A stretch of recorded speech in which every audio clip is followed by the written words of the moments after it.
Yes. So now today we are going to discuss about deductions under section 80.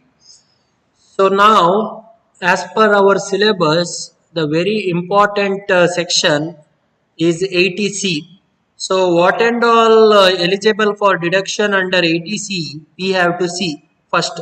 So now the aggregate amount of deduction under section 80C to 80U cannot exceed the gross total income. So what do you mean by gross total income? First we have to understand.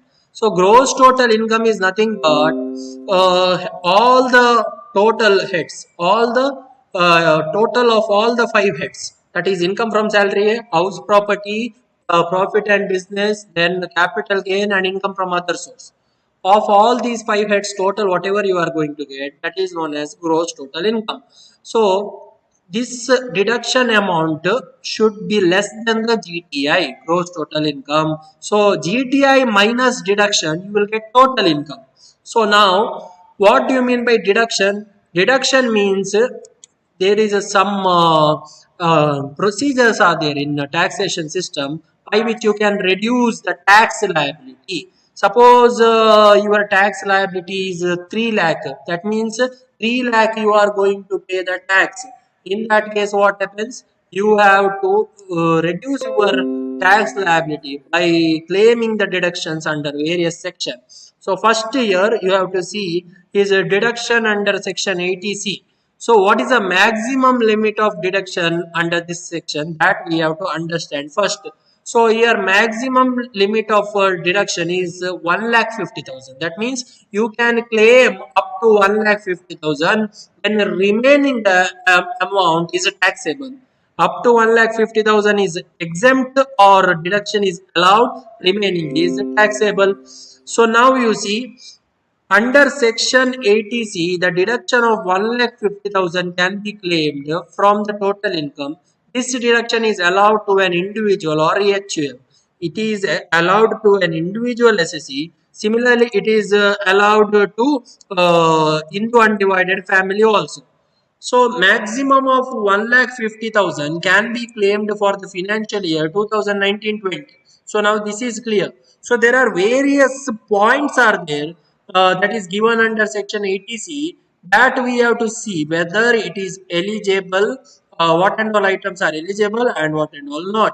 So first one if you see here, life insurance premium for policy. So here if you see life insurance premium, LIC premium can be taken on individual or on spouse. That is, you can take the premium for your own life, or you can take the premium for your wife's life or your children's life. So, in that case, not exceeding 20%, 10% in the respect of the policy issued after 1/4/2013. That means if it is after 1/4/2013, then 10% of the sum assured. Suppose our LIC sum assured, that is policy assured or policy taken amount is 5 lakh. On 5 lakh you have to take 10%. If policy is after 1/4/2013, if it is before 1/4/2013, then you have to take 20% of the sum assured. And this percentage of the sum assured and actual premium paid, whichever is lower should be taken. Whichever is lower should be taken. And in the case of disabled SSE, suppose some disability is there, in that case what happens, you can take 15% of the sum assured. Yes. So these are the basic rule for LIC, and whether it is eligible for ATC. Yes. So LIC is eligible under ATC. That means suppose in a year you are paying LIC premium, you can claim the deduction. In case of individual, on the life of the SSE, SSE spouse and any child of the SSE. So who and all covered under this? SSE, SSE spouse means wife, then is children. His parents are not covered and any other people, any other relatives are not covered. In the case of HUF, HUF means Hindu undivided family, all the members of HUF are covered. Yes. So this is about LIC. Then sum paid under the contract of deferred annuity. What do you mean by deferred annuity here? Deferred annuity means it is you are paying the lump sum amount. You are paying the lump sum amount, or you are paying the installment amount up to a specified period of time. After that time is over, you are getting the amount in installment, or you are getting the amount in annuity. That means after 5 years, suppose you have taken some scheme for 5 years, after 5 years you are getting the amount in installment and not in lump sum. So that is about deferred annuity. Then that is eligible. Third one, sum deducted from the salary payable to the government servant for securing the deferred annuity or making the provision for his wife or children, qualifying amount limited to 20% of the salary. If he is a government servant, then up to 20% of the salary he can claim. Yes. Then next thing comes is contribution by an employee to provident fund. So what do you mean by a provident fund? That we have already discussed. It is a retirement scheme. So contribution by an employee is eligible. Very important. Contribution by an employee is eligible. That too only of RPF is eligible for ATC. URPF is not eligible. Contribution by an employer is not eligible. Any interest on RPF is not eligible for ATC. Now, if you see the contribution by an employee to approved superannuation fund, that is also eligible for deductions under ATC. Then, sixth one, subscription to any notified security or notified deposit scheme of central government, such as, for example, Sukanya Samriddhi account. So, what is a Sukanya Samriddhi account? It is an account for a girl child. Yeah, if a girl child is there in the family, then that family can take a Sukanya Samriddhi account, and usually rate of interest for this Sukanya Samriddhi account is higher than other schemes like saving bank RT, other higher than these schemes. So now seventh one, subscription to notified saving certificate. So notified saving certificate is nothing but national saving certificate. NSC, they say it is issued by the government. So there may be several issues like 8th issue, 9th issue of NSC, like that you may get. And these NSCs are usually for 5 year duration. Suppose if you invest the amount in NSC, National Saving Certificate, what happens? You cannot take back the amount until the maturity period is over. Suppose the maturity period is 5 year, then that amount you can take only in the case of death. Death of the SSC nominee will get the amount, and after 5 years you will get the amount plus interest upon that amount. Suppose you have invested 70,000, then you may get around approximately 90 to 1 lakh after 5 years. That is about scheme number 7. So, any doubt here? Hanumanta, any doubt? Have you understood now? Yes, sir. Any doubt you can ask if there is any doubt regarding the rules. Just we have to go through these No, rules. sir. All rules we have to go through once. So now, point number 8, if you see, contribution for participation in a unit linked insurance plan of UTI. UTI means Unit Trust of India. So suppose if you have taken any insurance plan under UTI, then that is eligible for ATC. Contribution to notified unit, that is a linked insurance plan of LIC. LIC mutual fund, like a Dhanaraksha scheme in 1989. So if such schemes you have taken, again you can claim deduction. Subscription to notified deposit scheme or a notified pension fund set up by the National Housing Bank. So if you have taken loan for housing, house construction, in that case principal amount is eligible for deduction. Then tuition fee, if you see, tuition fee very important. They'll ask in the problem. Tuition fee, you see, it is paid by an individual to any university, college, school, or any other educational institution situated in India for full-time education of any of his two children, his or her two children. Suppose he has three child, he can claim deduction for only two children. Other children expenses are taxable. Yes, tuition fee and what and all not included, development fee, donation taken by the college, then you cannot take deduction under ATC. These are taxable: donation, development fee, etc. Now 12th one, certain payment for purchase and construction of residential house property. If you have taken some payment or invested in house property, then it is eligible. Subscription to the notified scheme of public sector company engaged in providing long-term finance for purchase or construction of houses in India for residential purpose. Again, it is eligible for deduction. Some paid for notified annuity plan of LIC. See this, there are certain examples are given like New Jeevan Dara, New Jeevan Akshay. So all these rules we have to go through. So we have to remember. It is very impossible to remember all the things, but we have to keep in mind certain important rules. Then 15th point, that is subscription to any units of any notified mutual funds or UTI equity linked saving scheme. So ELSS, equity linked saving scheme, if you have invested, then you can claim deduction under section 80C. Up to what amount? Maximum of 1,50,000.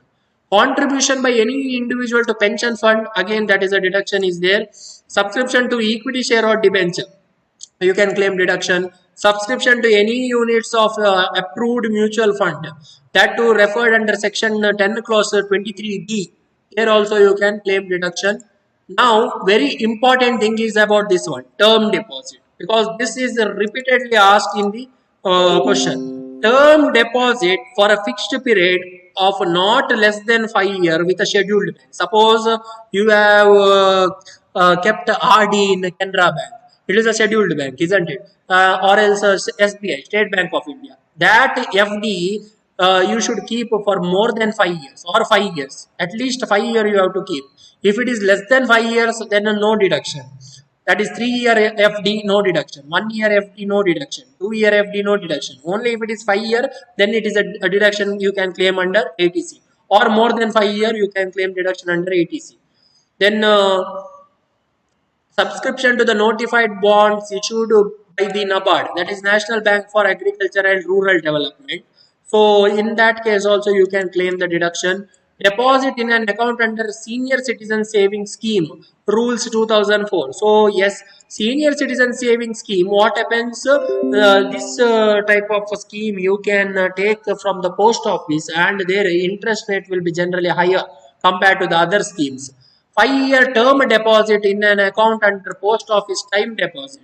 So in post office, FD is called as time deposit. So FD and time deposits are both are similar. FD and TD are similar. And again, if it is 5 year or more, then you can claim deduction. If it is less than 5 year, what happens? You cannot claim deduction. Yes. So that is about point number 22. Yes. After this, we have to discuss about section 80 CCC. So now any doubt, Hanumanta, any doubt regarding this one, 80C? No, sir. No, sir. If you have any doubt, you can ask me, like rules. This is about one section, 80C. Now there are various certain other sections are there, like 80 CCC. So what is 80 CCC? 80 CCC is a deduction for contribution made to a certain pension fund. First one is common deduction for everything up to 1,50,000, that is 80C. Here now 80 CCC deduction for pension fund, certain fund, pension fund. See this, what they have saying here, this section provides tax deduction up to maximum of 1,50,000 during the year. That means up to 1,50,000 is common for 80C, 80 CCC and 80 CCD. That means total deduction of all these three sections should not exceed more than 1,50,000. That is the meaning of this one. Yes. So during a year, on cost incurred in buying a new policy or continuing an existing plan that pays pension or periodical annuity, deduction under section 80 CCC is clubbed with limit of section 80C and section 80 CCD, which means overall tax deduction limit can be claimed under is maximum limit is 1,50,000. So what they are saying here is, suppose your deduction under 80C is 1 lakh and 80 CCC is 50,000. So total deduction you can claim 1,50,000. One more example we will take. 80C deduction, your amount is 1,20,000. and 80 CCC is 50,000. In that case, total amount is 1,70,000. But eligible amount for deduction is 1,50,000 only, and remaining 20,000 is taxable. That is the meaning of this one, 80 CCC. Next, 80 CCD, section 80 CCD. This is for very important. 50,000 deduction is there. 80 CCD 50,000. In addition, that is deduction for contribution to the pension account. So there are various subsections are there. 80 CCD 1 for employees contribution. So employee will contribute a certain amount to his pension account. What do you mean by pension account? Every month he will keep a certain salary, or every month he will put certain amount, fixed amount to his account. So that comes under 80 CCD1, allowed to an individual who makes deposit to his or her pension account. So now under that there are various points are there. See this, under 80 CCD1, maximum deduction is allowed is 10% of the salary in the case of taxpayer being an employee. So up to 10% of the salary, this deduction is eligible.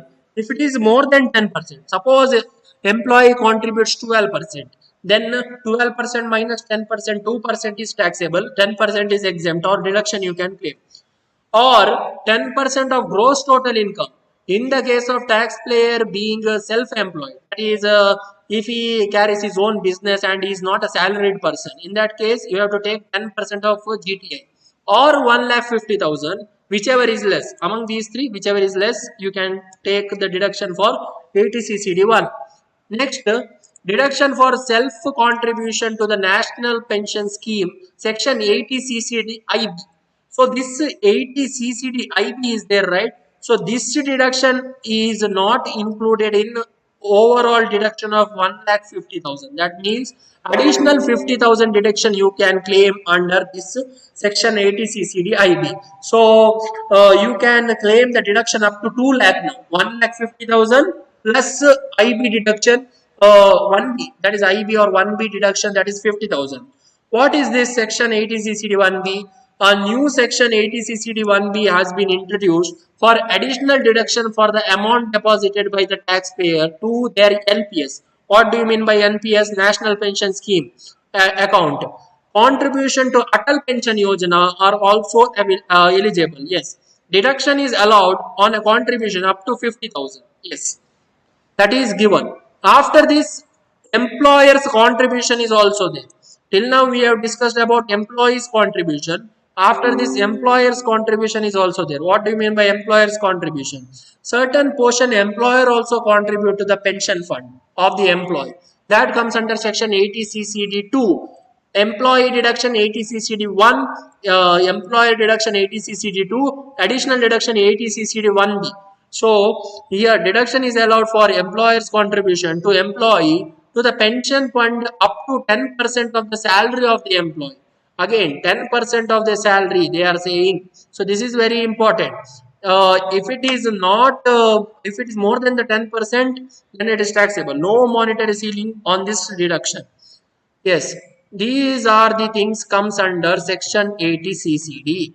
All these things we have to remember, but some of them are not much important from the point of view of examination. Yes. After this, there is a section 80 CCC, CCE. Next, there is a section 80 CCE. That is a limit on deduction under section 80C, 80 CCC, and 80 CCD. That is nothing but 80 CCE says that maximum deduction under these three sections. What are those three sections? That is 80C, CCC, and 80 CCD cannot exceed 1,50,000. Maximum deduction or total aggregate deduction you can claim is 1,50,000. More than that is taxable. Next, there is 80 CCG, section 80 CCG, that is 50% of the amount invested by the specified resident individual in a notified equity saving scheme.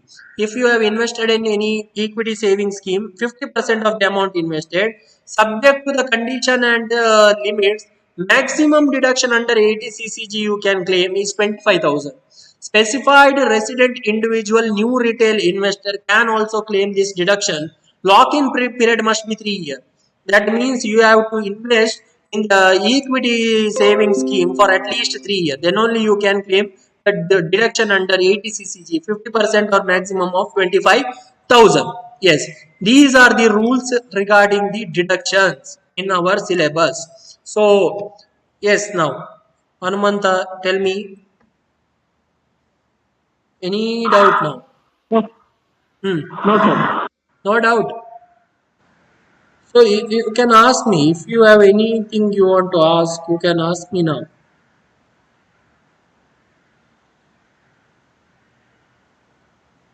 See, after discussing these rules, now if we solve the problem, then we will better understand how to calculate the how to solve the problem. So this type of problem comes for 8 mark in the examination. Very very important. So now problem number 6. See this, from the following particular, calculate the deductions under section 80C. So now, first sentence we have to see. LIC premium of 12,000 on own life policy of 1 lakh, policy taken after 1/4/2012. So now, whether this is eligible, can you tell me now? Whether this is eligible for 80C deduction, LIC premium, own life,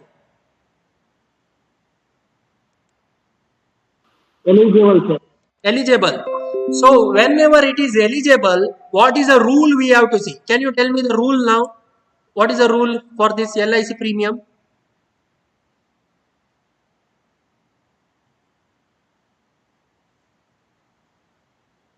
Forgotten, sir. Hmm?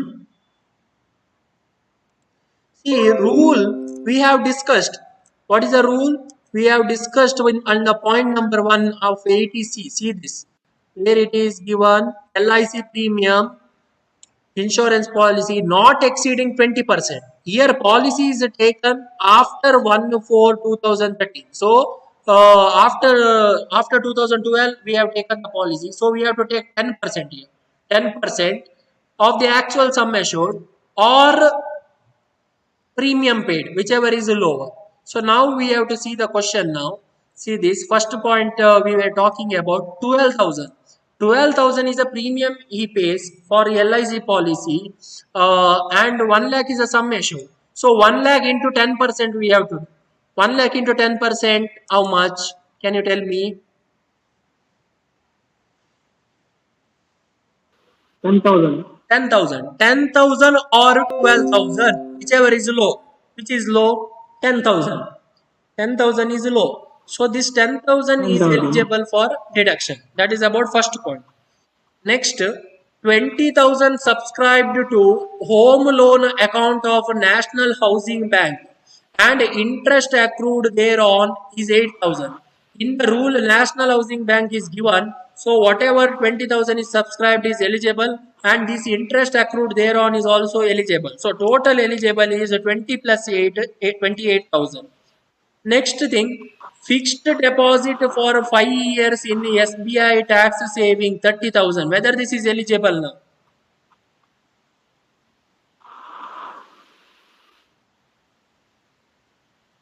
Yes, sir. This is eligible. If it is 4 year, fixed deposit for 4 year, SBI.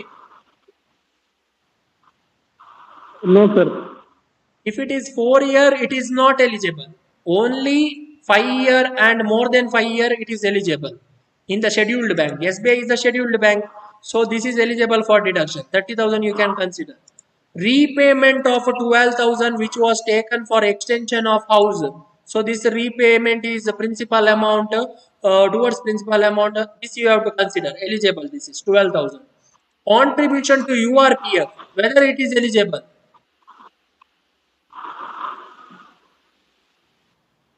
Not eligible.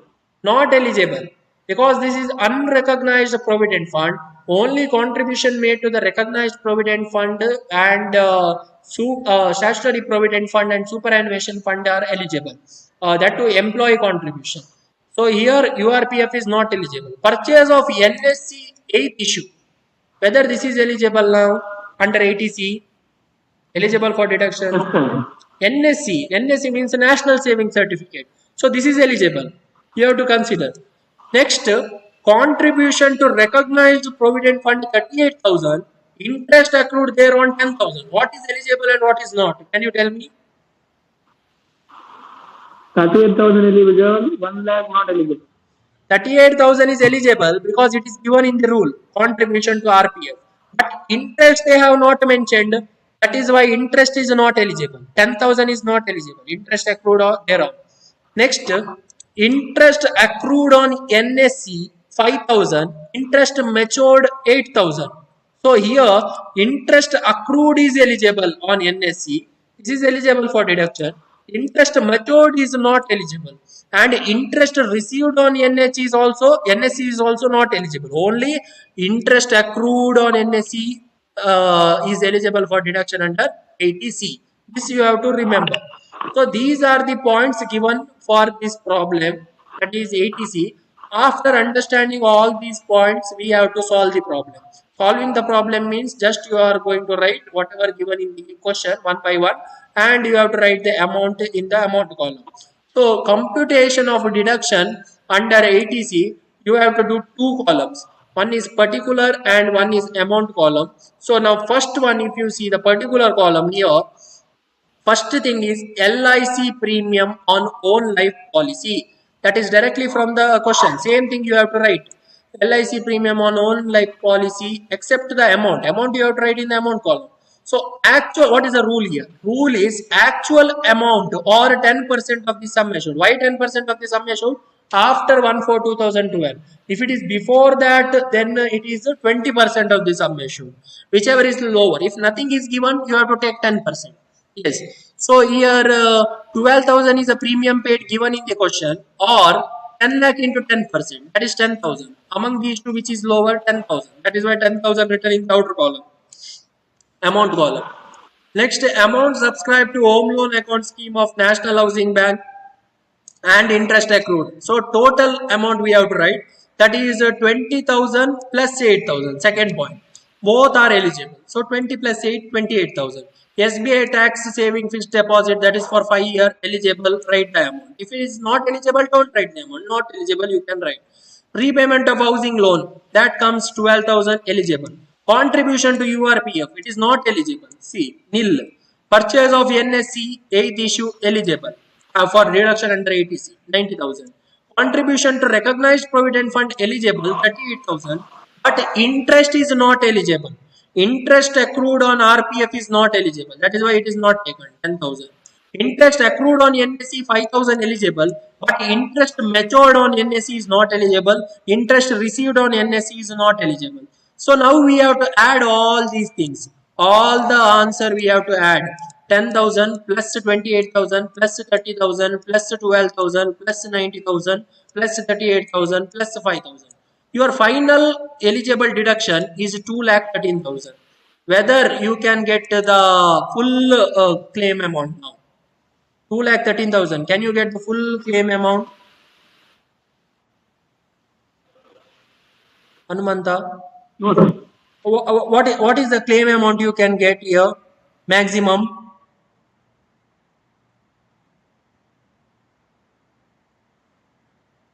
What is the maximum deduction under 80C? We have discussed this in the rules. 1,50,000. 1,50,000 is a maximum deduction. So here 2,13,000 is the answer. But eligible deduction under 80C up to 1,50,000 is eligible. So under 80C your final answer is 1,50,000 only. Why? Because 1 lakh up to 1,50,000 you can claim the deduction, and the remaining is taxable. So here what is taxable amount? Remaining 63,000 is taxable. So this is how you are going to solve this type of problem. 6 mark. This